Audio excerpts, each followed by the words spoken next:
The question I think that we've been asking to a lot of people, and hopefully we'll get closer to an answer, and we're going to keep on asking it until we do get an answer. So you're next up here, Greg.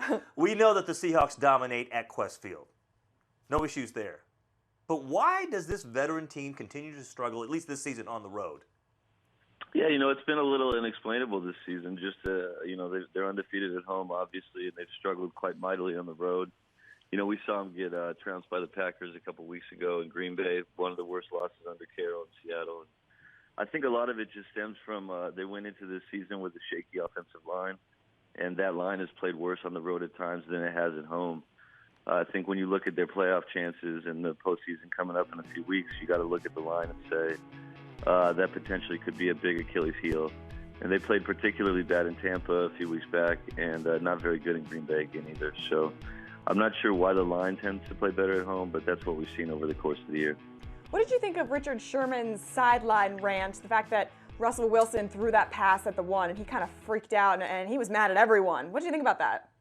I thought it was a very typical Seahawks thing. I mean, here's a coach in Pete Carroll who encourages these guys to be themselves. He encourages them to speak out. And I think sometimes you're going to get a natural confrontation coming out of that.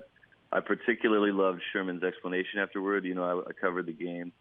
And in the locker room, he made sure to delineate to reporters that he wasn't yelling at offensive coordinator Darrell Bevell, but he was really yelling at head coach Pete Carroll, and it was like that was so much better. I thought that was an interesting explanation, and I thought it was pretty cold-blooded that he actually told us that he doesn't like throwing from the 1-yard line, which was a pretty obvious direct reference to the interception in the Super Bowl. Right. Yeah. He's seen it before, and at least the 2 times that I can think of that the Seahawks have attempted it hasn't worked out in either case. Right. Speaking of Pete Carroll and his comments, what did he have to say about that fake punt call late in the fourth quarter with a 24-3 lead? Yeah, I think that's one that Pete would like to have back. I mean, you saw John Ryan rumbling up the field there, then you saw the bobble, and then that was one of the more savage hits that I think we've seen in a while. Now their punter's in concussion protocol. They do have about 10 days to get him healthy again. But pretty ill-conceived to have that kind of lead and to run your punter up the middle of the field in the middle of the fourth quarter. It's just one of many injuries the Seahawks are dealing with, and I think they'd probably, if they could do it again, punt 99 times out of 100.